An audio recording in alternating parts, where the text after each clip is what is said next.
Hola, buen día. Hola, Mariana. Te toca a ti el Ateneo, ¿verdad?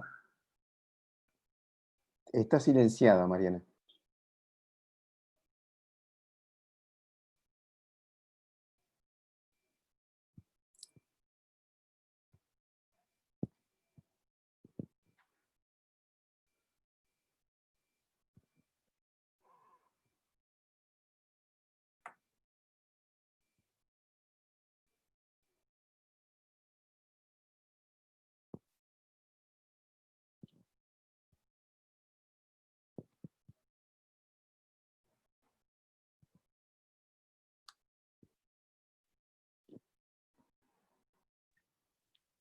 Ahora sí, Ahora sí.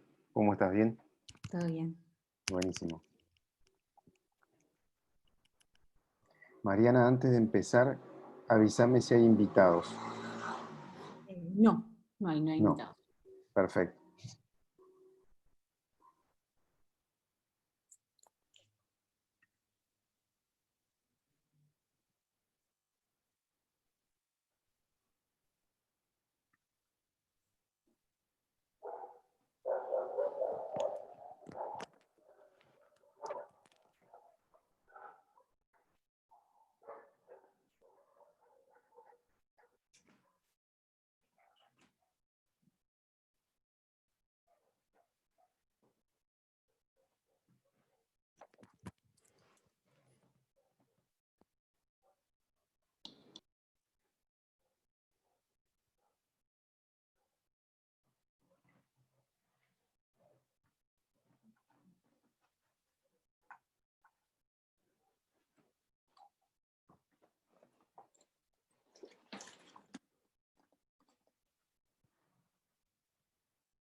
Cuando quieras compartir, Mariana, adelante. Capaz que mientras nos tomamos un par de minutos para que se conecte más gente, pero cuando vos digas, Voy compartiendo la pantalla entonces. sí.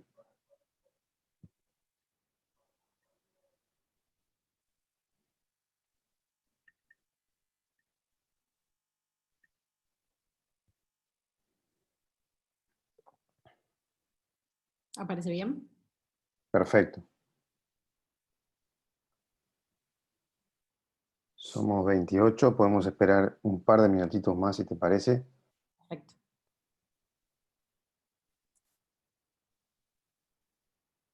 Un hecho solo para orientar un poco el desarrollo del Ateneo. Como saben, Ariel está de licencia, entonces hoy me voy a encargar yo del Ateneo, pero te pregunto como gran lineamiento, ¿te parece largo o longitud razonable? Creo que es una longitud razonable.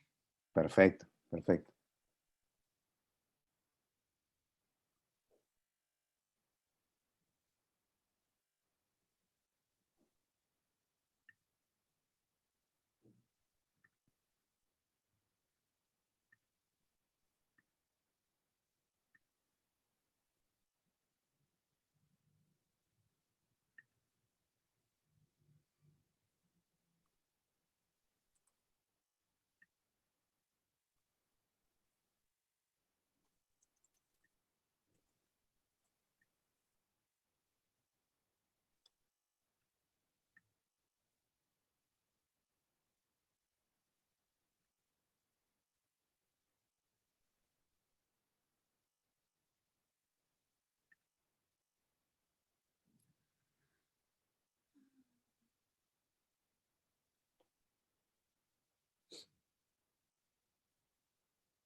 Bueno, Mariana, creo que tenemos un buen número, es una hora razonable y en honor a la gente que se conectó puntualmente, adelante con tu presentación.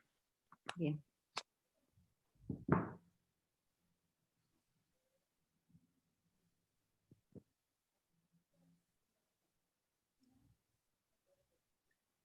Bueno, buenos días a todos. Hoy vamos a hablar del siguiente caso clínico.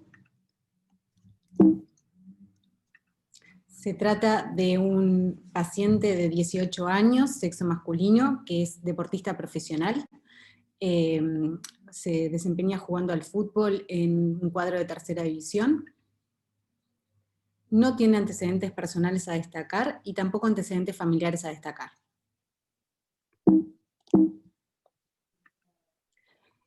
En 2018, hace 2 años, se le realizó una valoración predeportiva, en el que formó parte de esa valoración la historia clínica, el examen físico, un electrocardiograma y un ecocardiograma también en forma de protocolo.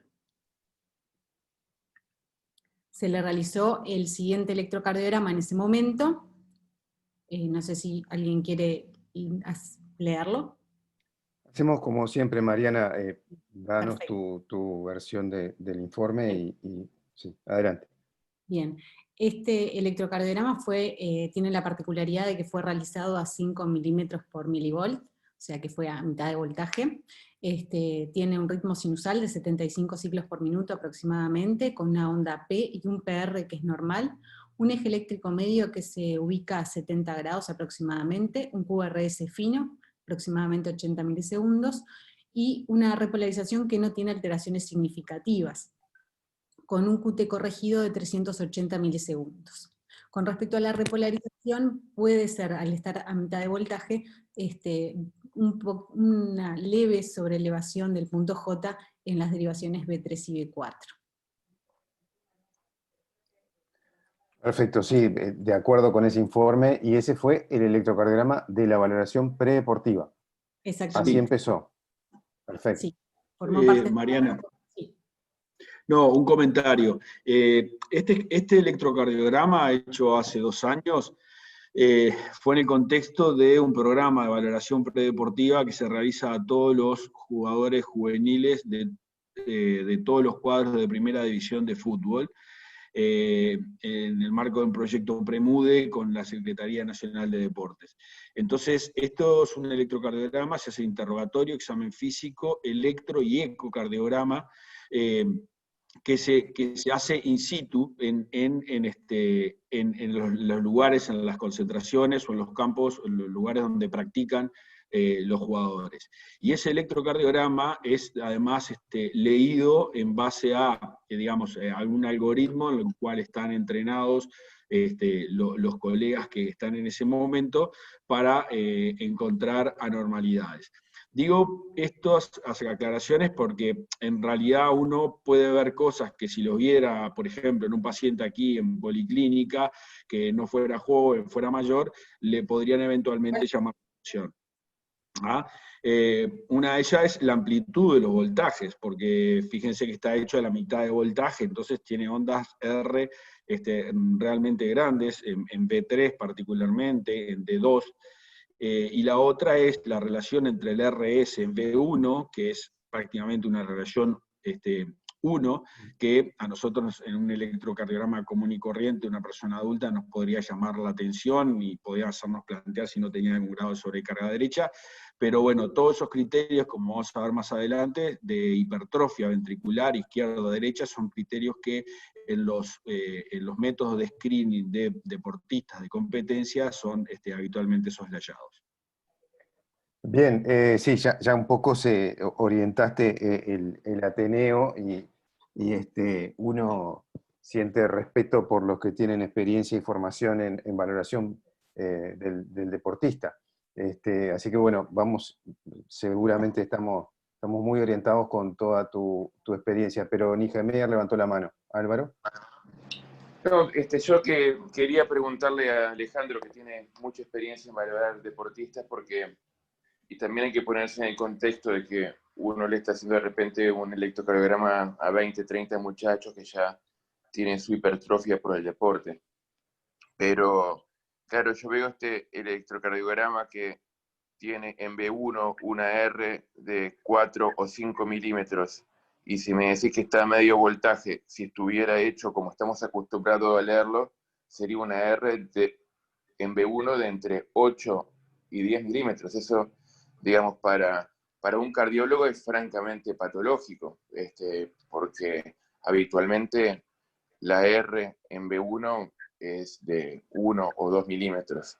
Y yo ya conozco el caso, entonces estoy hablando con el diario del lunes, pero no sé por qué lo hacen a medio voltaje, porque a veces el medio voltaje te da pseudonormalidades. Entonces lo primero es preguntar por qué lo hacen a medio voltaje, y en segundo lugar, ¿qué harías vos si vieras a un joven sano que viene para un carnet de salud y tiene una R en B1 de 8 milímetros de altura? Sí, habría que cambiar un poquito la pregunta, porque no viene a carnet de salud, es más todavía, viene en valoración predeportiva. Alejandro, fue una pregunta para ahí. Bien. Qué bueno, entonces que hablé antes, que él me hiciera la pregunta, ¿no? Yo estoy de acuerdo con el diagnóstico que haces, Álvaro, electrocardiográfico, digamos, mirado, destacado, digamos, del contexto, como también decía Gustavo. Los criterios de hipertrofia ventricular, ya sea derecha como izquierda, son criterios que no son considerados patológicos, no son considerados indicación de más screening que el electro, ni siquiera son considerados como para indicar un eco. Eso hay bastante acuerdo. Digamos, en ausencia de otra situación patológica. O sea, si nosotros, además de los criterios de hipertrofia que tú muy bien marcás, encontramos otro tipo de signo electrocardiográfico o, por ejemplo, una historia clínica de síncope, bueno, entonces ahí cambiaría un poquito el escenario, pero no fue hecho esto. Y de hecho, el ecocardiograma que se hizo, de vuelta a un ecocardiograma de screening, un ecocardiograma de 5 minutos, muy rápido,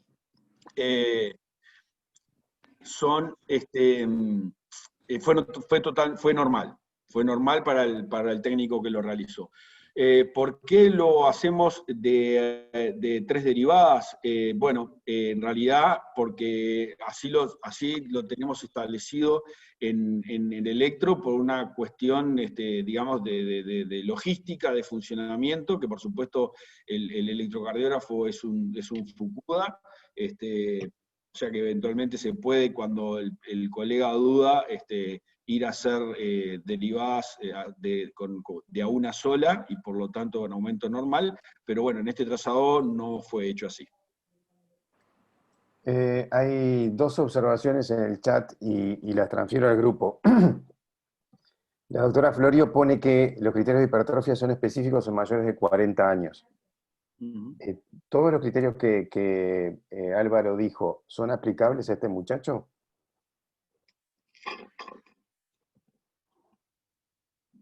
¿Contesto yo?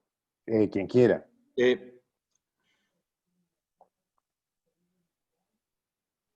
¿Alejandro? Bueno, Arturo Paso dijo que no, en principio no son aplicables, pero vuelvo a lo mismo. Si eso se une a algún otro signo electrocardiográfico o de alarma, es que avanzamos un poco más. Si no, no. Y bueno, los clásicos criterios como el de Sokolov, sí, como dice Lucía, están definidos para en edades bastante más avanzadas. Para que ustedes tengan una idea, nosotros no hacemos sonar las alarmas por estos electros, pero sí los registramos, y tenemos más o menos hasta casi un 30% de electrocardiogramas hechos que tienen criterios de hipertrofia pura y dura, sin más. Eso... No, disculpa, Alejandro, en realidad yo no mencioné ningún criterio escrito de hipertrofia. Simplemente y yo no tengo experiencia en hacer evaluación de deportista. Lo que yo quise decir es que cuando vos pones medio voltaje, a veces atenúas al ojo de alguien que no es un electrofisiólogo, atenúas al ojo algunos cambios.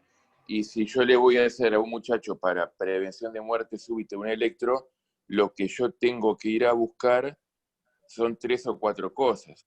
QT largo, brugada, cardiopatía hipertrófica, y preexcitación, y capaz que me olvido alguna, pero entonces apuntando al ojo, y yo digo, si veo una alteración septal grosera en un electrocardiograma basal, digo, no tengo que prender una luz roja y mandarlo a que se haga un eco en un lugar con gente de alta experiencia. Es lo único que quería dejar mencionado.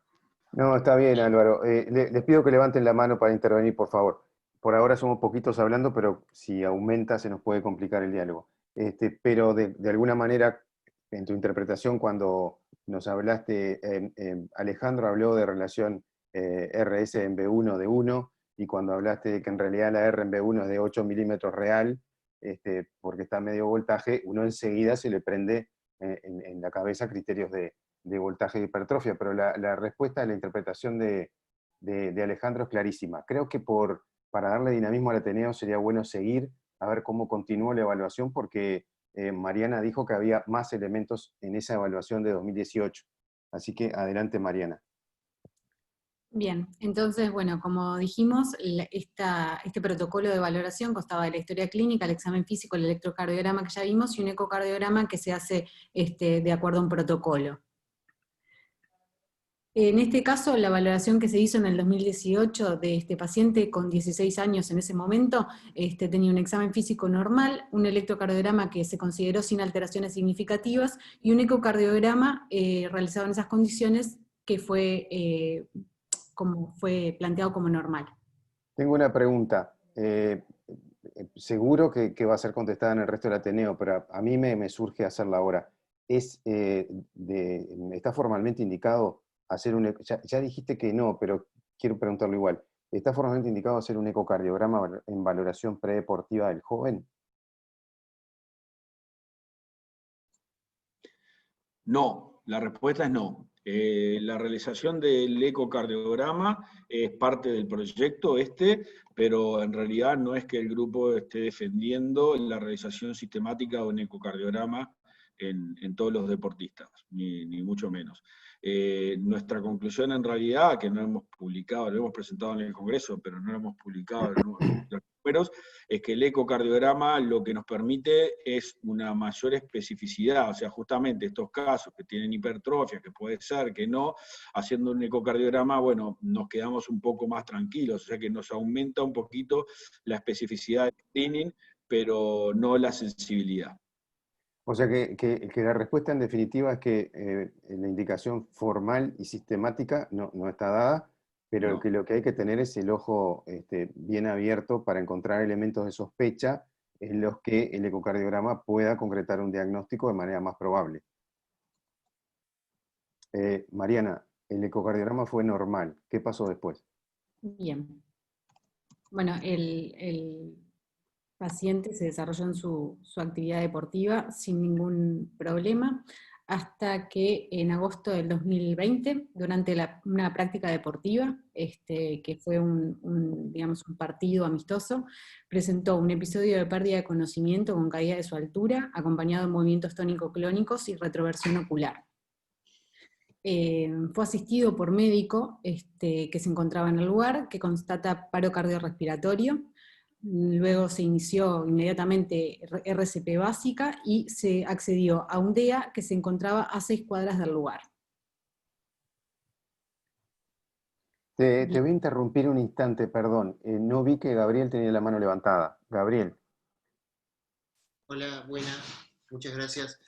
No, una pregunta antes de esto, obviamente, cuando conocemos el caso, digo, yo conozco el caso, digo, porque nos contaron, no, porque porque es de acá, pero en el es complejísimo el tema, ¿no?, del deportista y la hipertrofia, porque el resto, bueno, si tiene un Brugada, lo vamos a derivar a... Cuando haces consulta en policlínica, independientemente de este excelente estudio que se está llevando a cabo, innovador, si tiene algo de displasia, si tiene un electro que a uno le suena, pero en el electrocardiograma patológico por hipertrofia, esto lo digo más a nombre de duda, con alguna opinión personal, pero no demasiado fundamentada. Por eso lo pregunto. El protocolo de adquisición del ecocardiograma, lo digo con la experiencia, no es fácil, porque hay que buscar muchas cosas que habitualmente no, en pacientes que tienen aumento del espesor, que habitualmente en un screening rápido muchas veces no lo hacemos, y está bien, porque son políticas sanitarias masivas y que es muy difícil poder sustentar. Pero le pregunto a Alejandro particularmente, que es el experto, está en el tema, lo vive muy, muy adentro, y eso lo hace un especialista. ¿No le parece, qué le parecen esos pacientes con el ecopatológico, con electropatológico? Profundizar, o sea, que no sea el mismo screening que el resto de los electrocardiogramas. Porque realmente, independientemente que este caso, porque claro, yo cuando haces este comentario, uno puede decir, este caso es particularmente porque era normal o patológico, pero lo digo en forma masiva, no lo estoy transfiriendo a este paciente. Si yo tengo una hipertrofia ventricular izquierda, ¿no meritaría un ecocardiograma realizado? No es porque el que lo es... no en un contexto de screening, porque hay muchas cosas en un ecocardiograma de una hipertrofia que debemos, ecocardiográficamente, no ecocardiografistas, que somos todo lo que hacemos, ecocardiográficamente dar pelota, e inclusive, si deja duda, pasar a técnicas avanzadas de caracterización, si deja duda, si no, no. Entonces, mi pregunta puntual es, Alejandro, ¿no meritaría en este grupo de pacientes, independientemente de este paciente, que no viene por esto la pregunta, con hipertrofia ventricular izquierda, redirigir el ecocardiograma? Capaz me dice, mira, en costo-beneficio no se justifica, y me parecería que voy a tener una buena explicación. Como no lo tengo tan claro, y sé que Alejandro está en el tema, inclusive costo, porque la salud se mide en costo, ¿qué opinas sobre esto? Es una duda que tengo hace tiempo, por eso la planteo en este contexto ahora, pero no por este paciente. Se une con lo que preguntaba Gustavo. En realidad no hay ningún estudio que defienda el uso sistemático de ecocardiogramas. Y repito que, o sea, por lo bajo, si nosotros le hiciéramos el ecocardiograma a pacientes que tienen alteraciones de la depolarización, repolarización o el eje, solo con esos criterios de sobrecarga, hipertrofia, nos estaríamos yendo a hacer no menos de 10% de los chicos hacerles ecocardiograma, y eso es muy pesado, porque además, de vuelta, no se demuestran realmente no aumenta la sensibilidad. O sea, el eco no nos ayuda, o no nos ha ayudado a encontrar más casos, sí nos ha ayudado a sacar los casos que encontramos por el electrocardiograma. Y esto es un poco la experiencia que tiene todo el mundo. De repente otro escenario es un jugador de alta competencia que va a ir a jugar a las Olimpiadas o algo, pero ya es un tema más social, cultural y hasta económico que en realidad del screening en sí. Eso es como siempre, o sea, los estudios tienen sus costos, y como método de screening, eco no está en principio defendido en ningún lado, Gabriel. Citando al doctor Cuesta, en un trabajo que publicó este año, dice que estos eventos tienen, o los eventos negativos que Mariana estaba describiendo, tienen un valor simbólico muy importante. El problema es que este caso ya está demostrando, digo, por un caso no demostramos nada, pero está mostrando que aún con esa valoración más exhaustiva, que fue totalmente normal y considerada por expertos como normal, nuestro paciente acaba de morir. No solo eso, sino que llevamos como 10 minutos discutiendo cosas antes de desfibrilarlo. Así que, Mariana, por favor, desfibrile ese paciente, a ver qué pasó. Bueno, muy bien. Acá hay una línea de tiempo más o menos. Lo primero fue la pérdida de conocimiento con movimientos tónico-clónicos, que estaba un médico en el lugar, o sea que fue un presenciado, se interpretó en primera instancia como una convulsión, se acudió de inmediato y se constató paro cardiorrespiratorio. Ahí se inició las maniobras de resucitación básica y se fue a buscar un DEA que estaba a 6 cuadras del lugar. Más o menos el tiempo estimado de demora es de entre que se empezó la reanimación hasta que se obtuvo el DEA y se colocó sobre el paciente, aproximadamente 10 a 15 minutos, aproximadamente. Ahí se constató fibrilación ventricular, el DEA realizó una descarga inicial de 120 joules, luego 2 minutos y medio después aproximadamente realiza una nueva descarga, esta vez de 150 joules, con lo que retoma circulación espontánea. Tenemos el registro del DEA, que me pareció interesante ponerlo para ver un poco cómo es que registra este aparato. Y bueno, se ve en la primera tira está el electrocardiograma, que ahí se ve que tiene la indicación de no tocar el paciente, y el monitor registra la fibrilación ventricular que se ve ahí. Después, en el cuadro de abajo, se ve que aplica la descarga inicial de 120 joules, y luego rápidamente inicia nuevo masaje cardíaco. En la barra de abajo se ve la profundidad a la que se realiza el masaje cardíaco y la frecuencia a la que se realiza. Acá... Sí. Adelante. No, acá en realidad se ve cómo el aparato indica presionar más fuerte cuando considera que la profundidad de las compresiones no están dentro de la zona óptima, entonces ahí indica las compresiones más fuertes, que se ven en las barritas negras, y bueno, la frecuencia a la que se realiza el masaje. Se me ocurre preguntarle a Nijmeier si le parece que los tiempos y este protocolo de reanimación son aceptables. Y a Mariana se me ocurre preguntarle si tiene el dato de cómo localizaron el DEA en esa ocasión. Si fue porque alguien sabía, si fue por aplicación, si fue cómo. Ese dato la verdad es que no lo tengo. Perfecto. Bueno, los tiempos, ¿tú te referís a los minutos que se demoró en desfibrilar? Sí. En realidad, el concepto es que por cada minuto que se demora en desfibrilar, se pierde el 10% de las vidas, con lo cual ahí está la curva del trabajo de Cumming, que es esa curva en caída exponencial, que si demoramos 10 minutos, la sobrevida es 5%. Pero con buen masaje hecho, o sea, el gasto cardíaco todos sabemos que es más o menos de 5 litros por minuto basal, ¿no? 70 contracciones, 60, 70 mililitros cada una. El buen masaje hecho logra el 15% de ese gasto, que son más o menos 750 mililitros por minuto.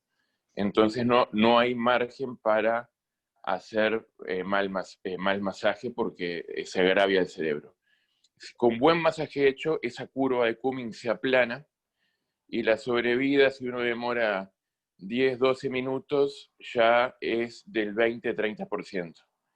Y bueno, y también están los criterios del paciente, es decir, un paciente joven sin comorbilidades, con un paro presenciado y con un masaje hecho seguramente por un experto, porque bueno, había personal de salud y personal entrenado en el club, esa sobrevida aumenta. Y con el tiempo estás condenado ahí al DEA más cercano, o sea, si demoraron 12, 15 minutos en ir, esto fue en la cancha de entrenamiento de River, en camino a Lecoq, y tuvieron que ir hasta la terminal de buses de Colón, en las oficinas de Cuxa. O sea que no es solo el recorrido en auto, sino que es llegar, estacionar, bajar, pedir un DEA, que te lo den y te lo dejen llevar. O sea, hay dificultades de la vida diaria. Como que los tiempos estuvieron bien para el lugar de de la ciudad donde ocurrió. Está la aplicación cerca que te muestra en los celulares dónde están los DEAs, y yo el otro día dando una charla, justo estaba mirando la aplicación cerca, y parecería que el mejor lugar donde caer muerto es la Ciudad Vieja, porque hay DEAs en todas las cuadras, pero el problema es que tenés que caer de lunes a viernes en horario de oficina, ¿no? Porque también sábado y domingo debe estar todo cerrado. La misma aplicación te muestra el horario en que funciona y el lugar del edificio donde está ubicado. Acá en este caso, no sé si recurrieron a la aplicación o es que la gente del club ya sabía. Nosotros les recomendamos a los entrenadores, cada vez que están en un campo deportivo o van a jugar un partido, que chequeen antes, dentro de la checklist, que chequeen antes de ir con su equipo dónde está el DEA más cercano y si está disponible. Perfecto. Te pregunta Arturo, específicamente a vos, ¿cómo se chequea un masaje adecuado si no hay DEA? Uno pensaría que Arturo tiene unos 20, 25 años de edad, por el tipo de pregunta, pero fuera del chascarrillo, ¿cómo se chequea, Álvaro? No, acá este registro que muestra Mariana, que es muy interesante, es por la marca del DEA. DEA, por lo que veo, es la marca Sol, que trae un lugar donde apoyar, un lugar que pones en el esternón, o sea, un plástico que se pone en el esternón y al cual que une los dos parches, ¿no? Es como una seta. Entonces ponen como un manguito arriba del esternón y masajean arriba del manguito, y ese manguito mide la profundidad y frecuencia del masaje. Es la única marca que te mide eso y que te va dando un feedback de si está yendo poco profundo o más despacio o más rápido. Es la única que tiene ese plus, digamos. Y después, con posterioridad, lo puedes ver, pero con ningún DEA, con ninguno de los otros DEA, vos podés chequear calidad del masaje por el trazado. Y si no hay DEA, y le tenés que preguntar a algún testigo presencial o al que hizo el masaje y confiar en él, ¿no? Sí, chequear pulso, ¿no? Chequear pulso femoral fundamentalmente, si tiene pulso o no tiene pulso. Si vos recuperás, si coincide una onda de pulso algún instante después de la compresión, uno diría que alguna actividad hay, desde el punto de vista hemodinámico, pero es difícil. Mariana, adelante. Bien. Bueno, entonces seguimos analizando el registro. En este caso indica no tocar al paciente, se ve que está nuevamente en fibrilación ventricular, en la tira de arriba, y luego lo que hace es aplica una descarga, en este caso de 150 joules, y indica inmediatamente reanudar la reanimación.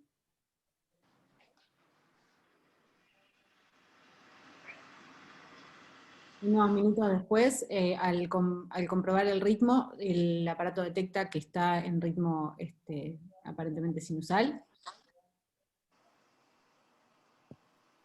Y bueno, los datos del registro del DEA es que, bueno, tenemos que el tiempo hasta la primera compresión, desde que se colocó los parches, fue de 38 segundos.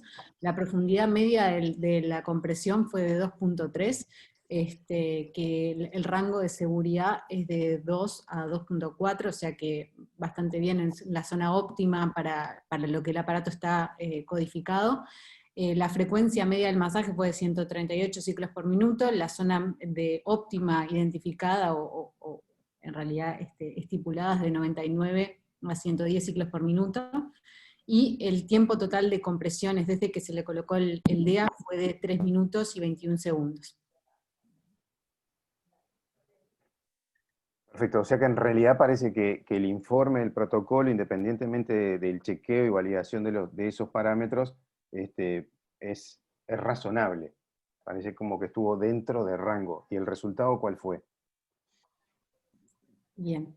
El resultado fue que tras la segunda descarga retomó pulso, fue asistido por una unidad de emergencia móvil, constata que el paciente aún permanece en coma, se procede a la intubación orotraqueal y es trasladado a un centro hospitalario donde ingresa CTI.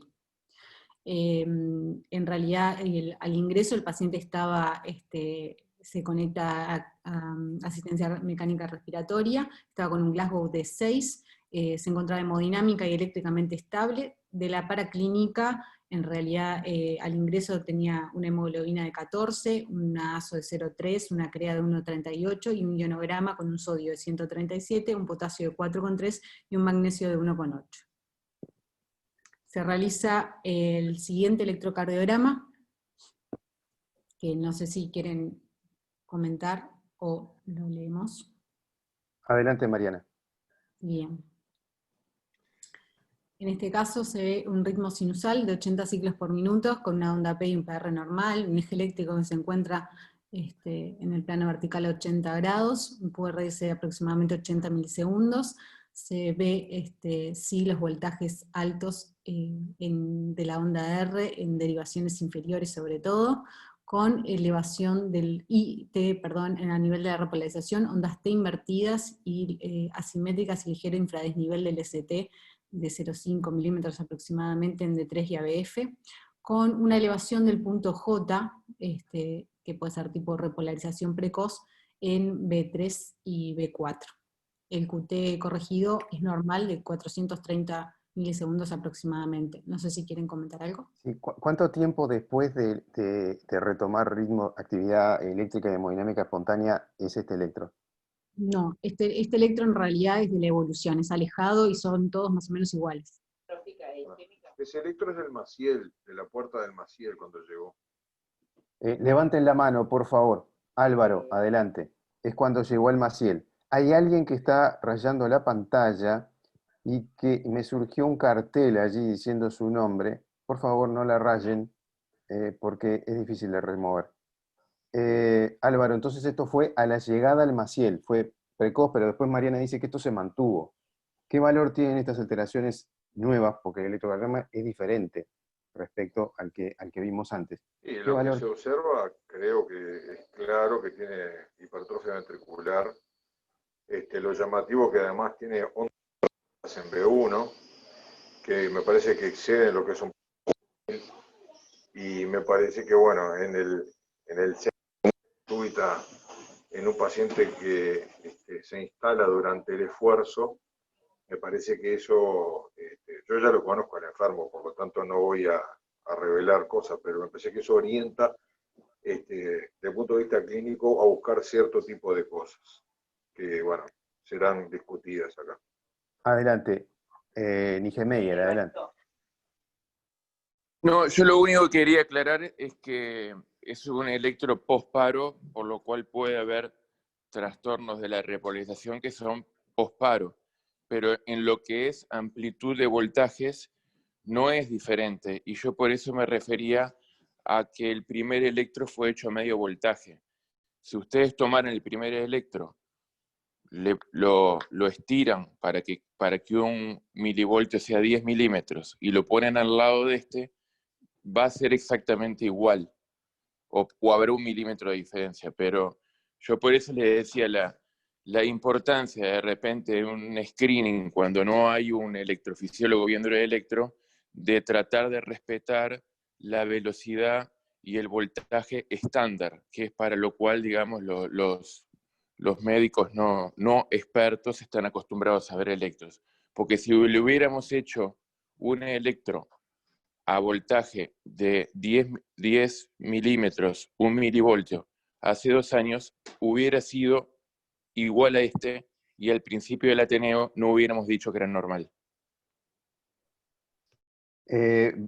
Ya te voy a dar la palabra, creo que es Diego, pero yo antes quiero un derecho a réplica de Alejandro. Diego, aguantame un instante, quiero un derecho a réplica de Alejandro Cuesta. No hay apuro. Porque me acaba de decir Nijemeyer que conceptualmente hubo un error por interpretar el medio voltaje como amplitud completa. Entonces, si esto estaba hecho de acuerdo a un protocolo y con criterios que Alejandro nos señaló como un algoritmo específico de lectura, Alejandro, ¿vos considerás que el primer electro fue no correctamente valorado? No, claramente no. A ver, yo por eso ahora hice la distinción y la sigo haciendo con este mismo electro. Supongamos que este es el electrocardiograma inicial del paciente de la valoración predeportiva. ¿Ah?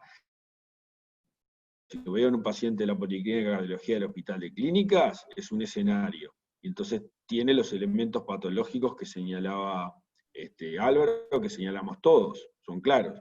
Ahora, esto hecho en el contexto de una valoración predeportiva de un jugador, digamos, no tiene indicación, si no tiene otros elementos, de continuar con la evaluación. Hay un detalle, algo que en realidad de este electro es el que a mí más me llama la atención en relación al anterior. Yo estoy de acuerdo que es prácticamente idéntico. Que es la repolarización precoz con esa onda final en B3 y B4 que molesta un poco. Es una repolarización precoz en particular. Pero bueno, este mismo electrocardiograma volvería a hacer no avanzar en el diagnóstico en este chico si se lo viera en el campo. ¿Está? Nada más. Perfecto. Gracias, Alejandro. Diego, adelante. Hola, buenos días. Yo empecé un poco tarde. ¿Qué edad tiene el paciente? 18. Ah, está. No, yo en dos cosas. Primero, hay un problema con los registros de 3 canales en los Fukuda, en cualquier equipo actual, que el aparato dispone automáticamente cuál es el voltaje que va con la calibración que va a salir. Es decir, que si uno quiere hacerlo con una sensibilidad de 10 milivolts, como es habitual, tiene que hacerlo manualmente. A veces algunas derivaciones ponen un voltaje, a veces otra, y entonces eso es un problema, que siempre hay que tenerlo en cuenta. Con respecto a este electrocardiograma, yo sinceramente, primero, las Rs estas grandes en un muchacho de 18 años puede ser un patrón juvenil perfectamente y no tiene por qué ser anormal. Incluso las ondas T negativas pueden ser ir más allá de B1. O sea que ese patrón de R prominente en B1 no me preocuparía tanto. En segundo lugar, en este electrocardiograma que estamos viendo ahora, yo sinceramente veo 2 cosas que me llaman la atención y nada más. Una, que tiene elementos de hipertrofia. Sabemos que la hipertrofia en los pacientes jóvenes, por criterios de voltaje, no es suficiente. Y hay que buscar otras cosas. Acá lo que llama la atención específicamente es que los QRS con mayor voltaje no están en las precordiales izquierdas, en B5, B6, sino que están en B3 y B4, según lo que veo. Eso es lo que me llama la atención. Y en segundo lugar, el otro hecho que sí que llama mucho la atención, y en este contexto clínico, que tiene una repolarización precoz muy clara, si bien no es en la región inferolateral, que puede ser la más maligna, diríamos, pero acá tiene una repolarización precoz claramente, y esa repolarización precoz, a su vez, está coexistiendo con una frecuencia cardíaca que está cerca de 80, 90, cerca de 100, de 90 y 100, no veo muy bien. O sea que llama la atención. Entonces, en este contexto clínico, los hechos anormales son la hipertrofia que no están dispuesta, o sea, los voltajes más altos no están dispuestos en donde deben estar habitualmente, que es en cara lateral, y segundo, la repolarización precoz. Y por ahí yo exploraría las causas de este paro cardíaco en el deporte de este muchacho. Diego, una pregunta para vos. En el chat surge la inquietud o la afirmación de que no se puede hacer diagnóstico de repolarización precoz post-paro. ¿Qué opinas? No, pero este electro fue separado, dijeron, ¿no? No sé, por eso no. Yo estoy de acuerdo en Mariana, eso, sí, acláranos cómo es.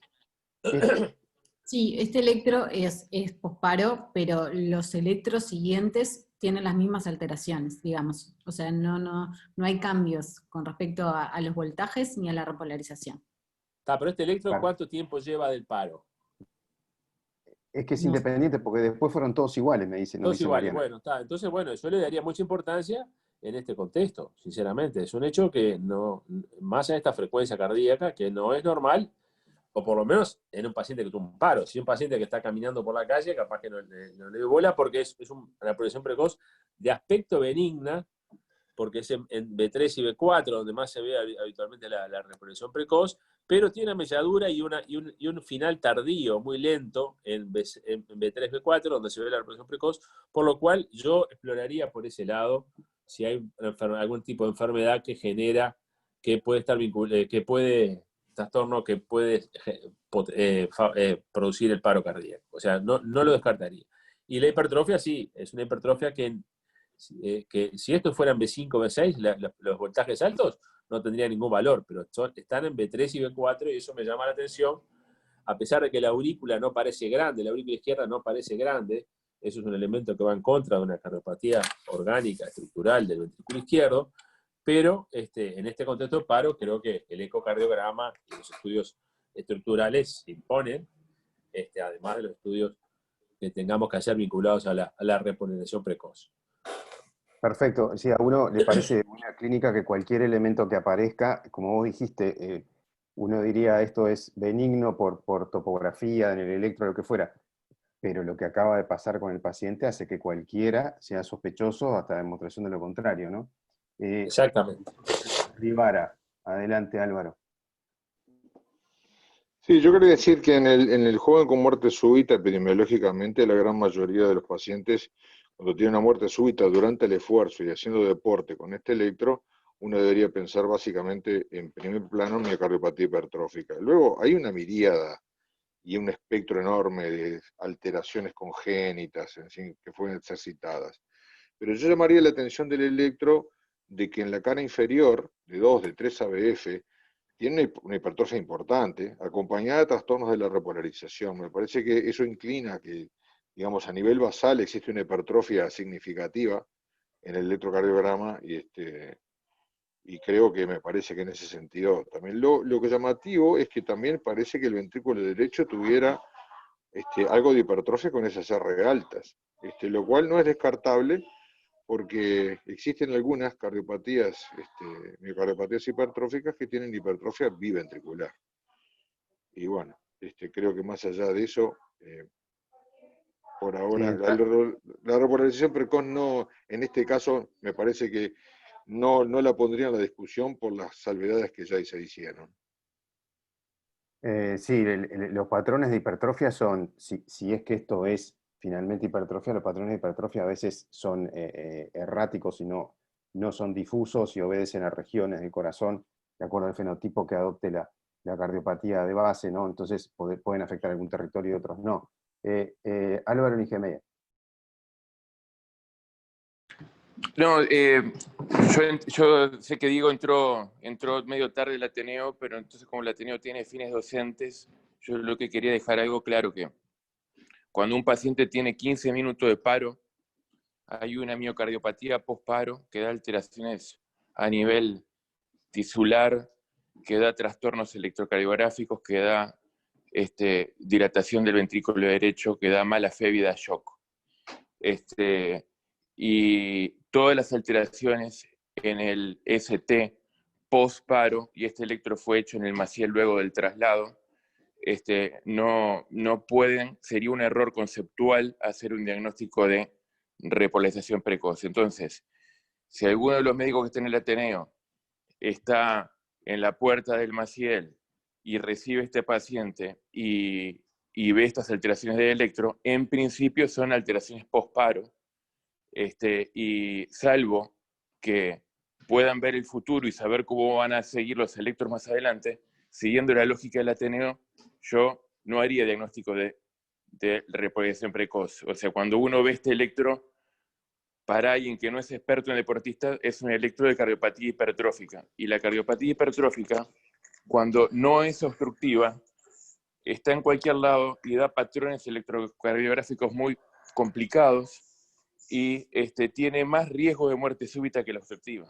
Entonces, con este electro, yo pensaría que esa es la causa del paro. Tampoco pensaría, porque uno ve supradesnivel del ST, tampoco pensaría que es una oclusión coronaria, porque tampoco es el patrón de infarto.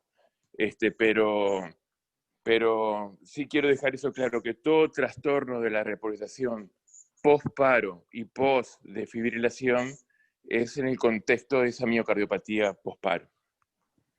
De acuerdo, Álvaro. Yo creo que esencialmente están diciendo lo mismo con Diego, porque lo que pasa es que Mariana claramente dijo que los electrocardiogramas ulteriores mantuvieron las alteraciones de repolarización. Entonces, un poco, digamos, el planteo de Diego, y no estoy hablando por él, pero lo interpreté así, se refería a que él no estaba haciendo referencia únicamente a este electro, sino que después esto quedó, o parece que habría quedado. Independientemente de eso, vale perfectamente la aclaración. Diego volvió. Adelante, Freire. ¿Diego? Sí, perdón. No, sí, obviamente, estamos hablando, post-paro puede pasar cualquier cosa, tanto sobre todo la repolarización, el ST para abajo, para arriba, etcétera. No sé, realmente yo no sabía. La repolarización precoz me parece algo muy característico y no sé si eso lo puede dar el post-paro, pero de todas maneras tenemos que ver un electro alejado del evento agudo. Lo mismo que los iones, puede estar para arriba, para abajo, intraparo y post-paro inmediato, y no hay que tomar eso como la causa de todo este problema. El tema es que tenemos un ecocardiograma que fue informado como normal. De alguna manera, ya podemos decir, obviamente que puede haber error en todos lados, pero lo que estamos seguros es que una hipertrofia muy, muy grande no hay, o por lo menos no había en aquel momento. Entonces, eso es lo que tenemos que sospechar. Me parece Como perfecto. elemento en contra, Sí. como dijimos, las aurículas, el eje del corazón no está muy desviado y las aurículas no hay sobrecarga auricular, ni izquierda ni derecha, cosa que llama la atención para si este paciente tuviera una cardiopatía estructural muy importante, ¿no? Bueno, pero tenemos que ir a las imágenes, que es y ver qué estudios vamos a hacer para avanzar. Y a la recuperación en la post-paro, causa. ¿no? Exactamente. Sí, y además todo eso. Tenemos todo el tema del agravio, que es un problema serio en este paciente, que nos va a decir con qué intensidad vamos a buscar los problemas, ¿no? Perfecto. Y en la familia. No tengo el electrocardiograma siguiente, le digo que es más o menos igual, incluso en el electrocardiograma que vimos al principio, hecho en el 2018, que está a medio voltaje, se puede ver que tiene tendencia a la elevación del punto J en B3 y B4. Les digo porque estas alteraciones estaban y siguen estando. Hay que duplicarlo también. La doctora Florio había levantado la mano. Sí, no, solo por el comentario de Álvaro Niedermeyer, que si uno sigue sospechando hipertrofia, ¿no? Y el ecocardiograma en realidad no la mostró, ¿no? Pero recordar que a veces la hipertrofia apical puede ser pasada por alto en un ecocardiograma, a veces no es tan fácil de ver. Digo, lo único, como si uno no va especialmente a buscarla, a veces puede pasar desapercibida. Solo eso. Perfecto, Lucía. Bienvenido el comentario, porque el enfoque apical justamente frecuentemente es perdido. Entonces uno si no lo va a buscar, probablemente lo pierda. Álvaro Rivara. ¿Estás ahí, Álvaro? No sé si corresponde. ¿Sí? ¿Se escucha? Sí, perfecto. ¿Estoy acá? ¿Se escucha? Sí, se escucha. No, digo, no sé qué te parece a vos, bueno, si un comentario más del electro en sí, o pasamos a las imágenes. Yo creo Capaz que si no se va muy lejos. exacto, y me los parece. comentarios al final. Por horario mejores. me parece que estaría bueno sí, continuar un poquito, pero está Gabriel antes. Adelante, doctor Parma. No, un poco lo que había dicho anteriormente y refrendando lo que dice Lucía, pero me parece interesante el comentario que en la hipertrofia ventricular izquierda, en el ecocardiograma, no es fácil de ver, y la apical, sin lugar a dudas, por el corte, por el campo cercano que genera el falso, muchas veces falsas imágenes y cortes que no están pasando por el ápex, pero no solamente por el ápex, sino por el septum, la miocardiopatía hipertrófica, a veces es en espiral, y hemos visto todos decenas de miocardiopatía hipertróficas no diagnosticados en los ecocardiogramas iniciales, y hay hipertrofia de otras cosas también, no importa, pero puntualmente la hipertrofia ventricular, el músculo papilar, el ventrículo derecho, hay un montón que es un ecocardiograma, los ecocardiogramas de las hipertrofias no cuando viene dirigido para descartar en el deportista, no es fácil, es un eco complejo y muchas veces hay que apoyarse en la multimodalidad de imagen, independientemente si hay sospecha. Entonces, si hay sospecha de hipertrofia ventricular izquierda, un poco el comentario inicial, independientemente de las políticas sanitarias que se puedan implementar, si hay diagnóstico de hipertrofia y eso va a tener un impacto en el pronóstico, en la evaluación, el ecocardiograma debe ser no hecho en una forma de screening, debe ser muy metodológico y requiere un nivel de complejidad que es importante, e inclusive todos, los que tenemos mucha experiencia, algunos nos hemos comido algún tipo de miocardiopatía hipertrófica o hipertrofia de algún tipo. Y este es un mensaje que hay que darlo, porque hemos visto, yo he hecho ecocardiogramas que me parecían muy inocentes, después le hago la resonancia y tiene una forma de espiral, y en realidad es inferoseptal el problema, que muchas veces mide 17, y yo con el ecocardiograma la inferoseptal muchas veces, si no soy metodológico, no lo agarro. Entonces, si hay hipertrofia, el ecocardiograma es complejo y hay que saber muy bien dirigido y hay que hacer por lo menos 15 enfoques, que es lo que está estimado, podemos discutir los cuales, que para poder, si hay que ser muy metodológico. Digo, si esto tiene impacto en la vida del paciente. Por eso digo, era mi pregunta inicial. Me parece que los hipertróficos, independiente, si uno sospecha hipertrofia, capaz que este no tiene criterios, si es un joven, y está bien para la evaluación, para la guía, pero si uno sospecha y ya hay un criterio, ya hay una noción de que esto va a tener, el ecocardiograma no son 5 enfoques, son complejos y probablemente me pueda quedar corto.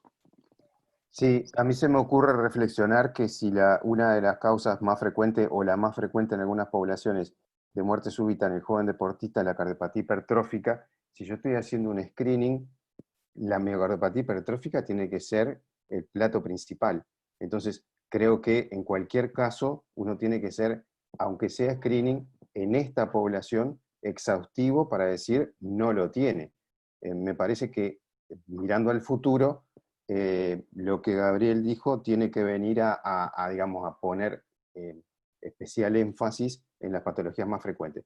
Otra cosa que me parece que está interesante recordar, solo por recordar, es que no hay registro en la historia de que este paciente haya tenido dolor en el pecho antes del episodio, y tampoco el electrocardiograma post avala ningún elemento sugestivo de isquemia, pero no olvidar las cardiopatías congénitas, las anomalías congénitas coronarias como causa de muerte súbita en el deportista. Como dijo alguien, hay una miríada de causas, pero está muy interesante para dónde está yendo esto. Adelante, Mariana. Bueno, entonces el paciente estaba en CTI, después del electrocardiograma, esta es la radiografía de tórax inicial. No sé si quieren hacer alguna consideración. ¿Qué te parece, Mariana? ¿Es normal? ¿No es normal? En realidad el índice cardiotoráxico está normal, si bien parece un poquito redondeadito el ventrículo izquierdo, pero no tiene nada significativo. Perfecto, además parece que no se aspiró, que no tiene neumotórax, fracturas costales no veo, capaz que un poquito penetrada además para estar seguro, pero en una placa posparo además miren eso, si tiene derrame pleural, si tiene neumotórax, si tiene costilla rota, el tubo está bien puesto, no está muy profundamente intubado, cuesta verlo un poquito, pero está ahí, y capaz que el manguito está un poquito más inflado de lo que debería. Siempre miren esas cosas, son importantes, tratar de no dejar secuelas, y si tiene complicaciones, tratarlas.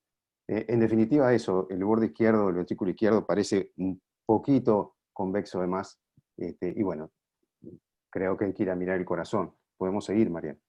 Bien, bueno, más o menos en cuanto a la aproximación diagnóstica con el electrocardiograma, ya dijeron básicamente que se orientan a la miocardiopatía hipertrófica, a pesar de ser un paciente que no tiene antecedentes familiares tampoco a destacar, y se mantuvo hemodinámica y eléctricamente estable durante su estadía en CTI. Se le realiza el ecocardiograma inicial, que voy a compartir las imágenes.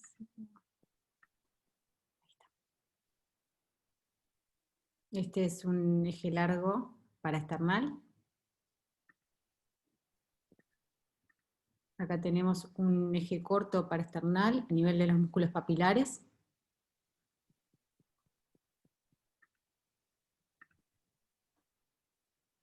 Ese es un enfoque apical de 4 cámaras, un enfoque apical 2 cámaras, 3 cámaras, y nuevamente un eje corto a nivel de los músculos papilares.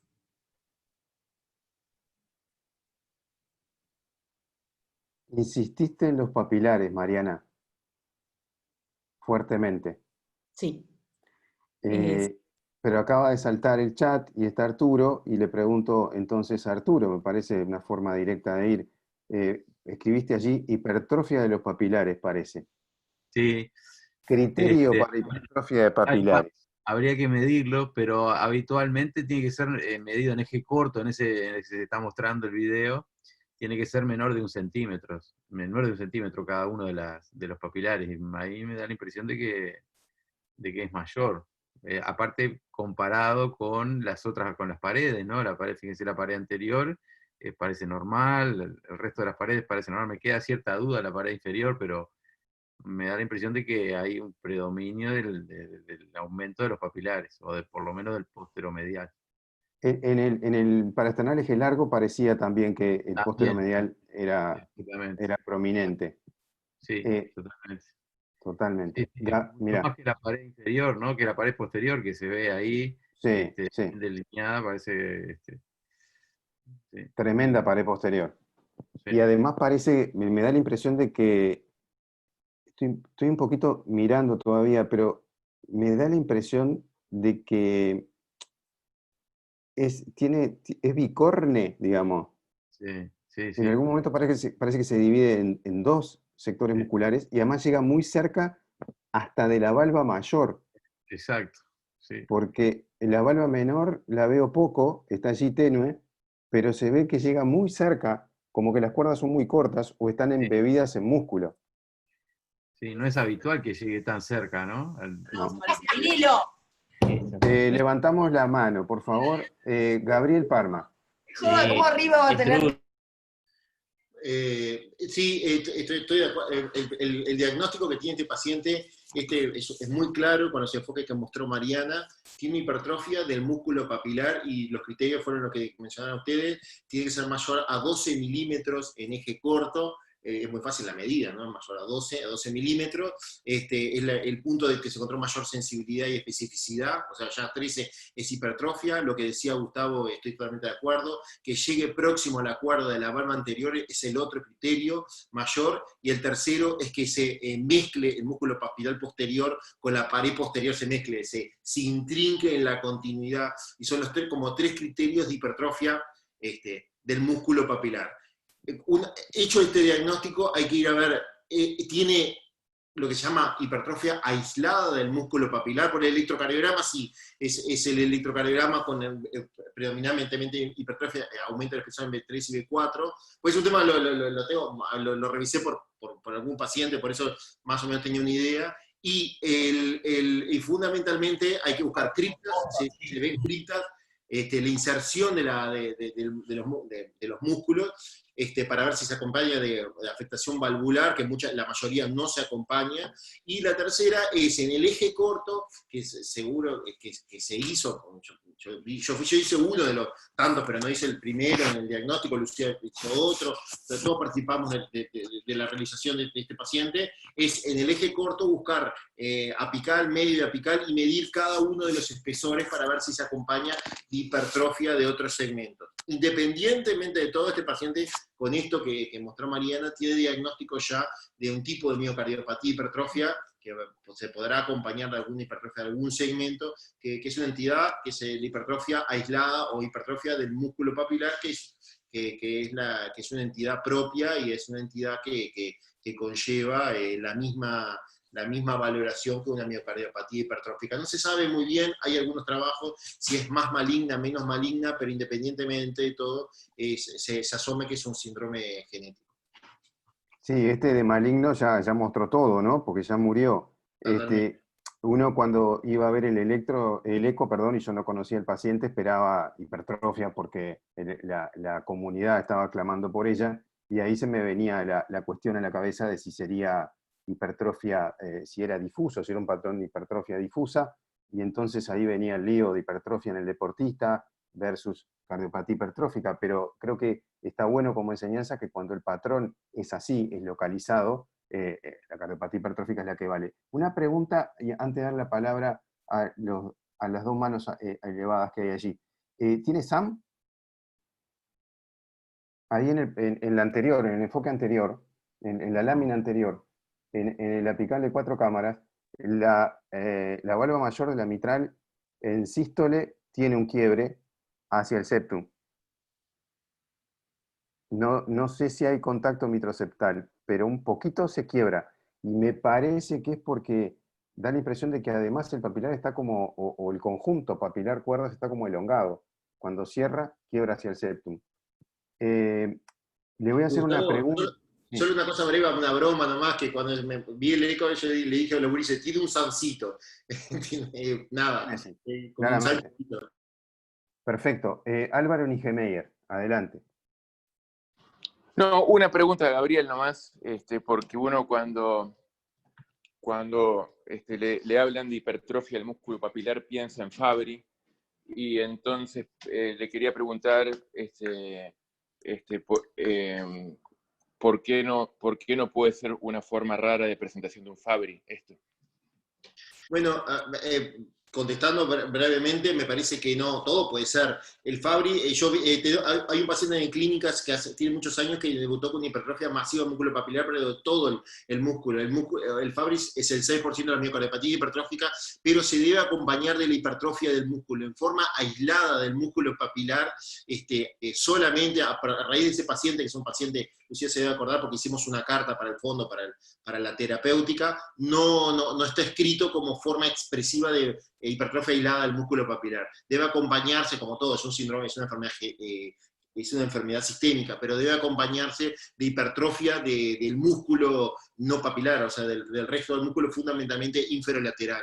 Así que no lo plantearía en él, salvo que haya algo clínico en su enfermedad sistémica que lo haga plantear. Yo plantearía una miocardiopatía hipertrófica y no tendría mucha duda a modo de hipertrofia del músculo papilar. Pero es cierto, el músculo papilar es hipertrofia, pero tiene hipertrofia de todo, perdón. Ya que viene Arturo levantando la mano, antes de dar la palabra voy a tirar una pregunta. Me cuesta creer que esto no estaba en el 18. Entonces, la pregunta es, más allá de lo que puede haber sido no verlo en el 2018, fenotípicamente, ¿puede haberse manifestado en 2 años esto? Arturo.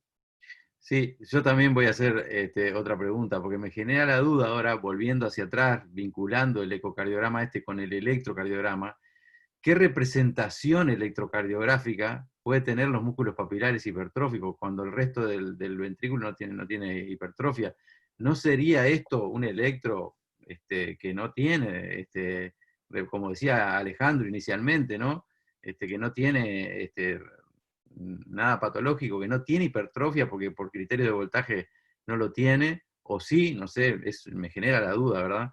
Porque al ver esto parece que ¿qué representación? De repente alguien de los electrofisiólogos tienen datos sobre la expresión electrocardiográfica de la hipertrofia de los músculos papilares.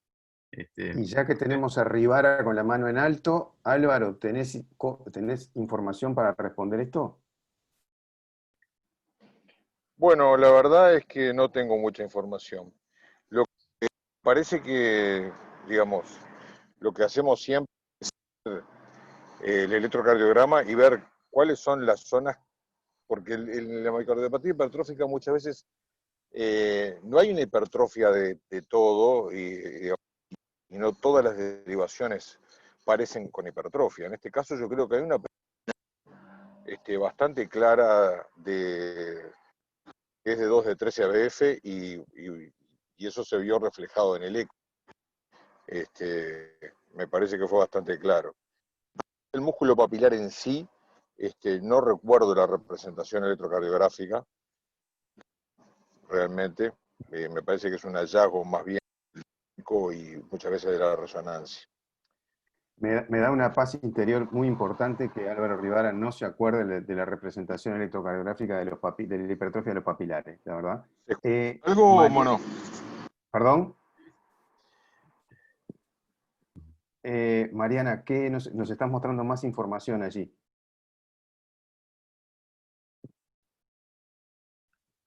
Sí, en realidad en el resto del ecocardiograma, el patrón de llenado del ventrículo izquierdo es normal, no tenía gradiente significativo a nivel del tracto de salida. La motilidad del ventrículo derecho es normal, y sí se destaca una leve hipertrofia de la pared libre del ventrículo derecho. Como se ve ahí medido, es alrededor de 7 milímetros.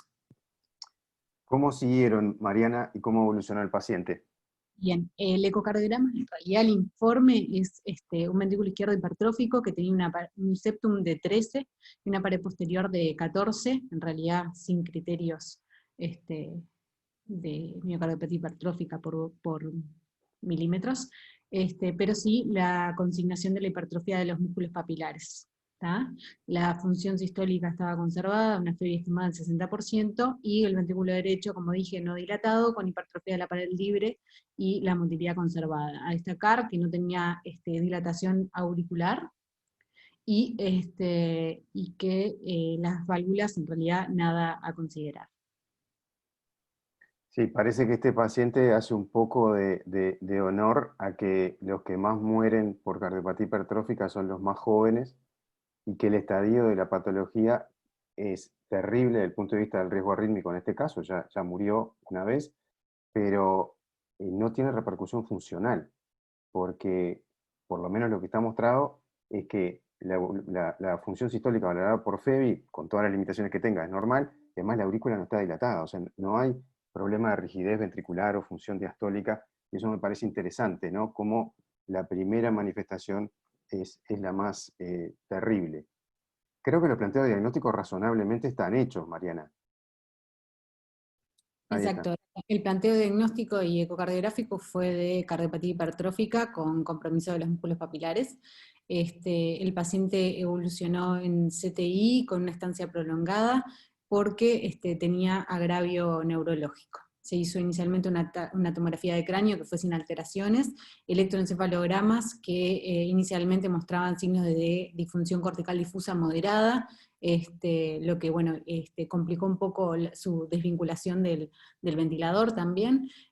Posteriormente presentó también convulsiones, se realizaron nuevos electroencefalogramas que no mostraban actividad epileptiforme con un ritmo de fondo lento. Se hizo en la evolución también una resonancia de cráneo que mostraba múltiples áreas corticales, supratentoriales, bilaterales y a nivel de ambos tálamos y cabeza de núcleo caudado, que estaban hiperintensas, que restringen en difusión en relación a áreas de isquemia aguda. Eso, bueno, desde el punto de vista neurológico. También fue... Sí. Adelante, perdón. No, fue traqueostomizado, bueno, con las complicaciones infecciosas del crítico, y fue dado de alta del CTI.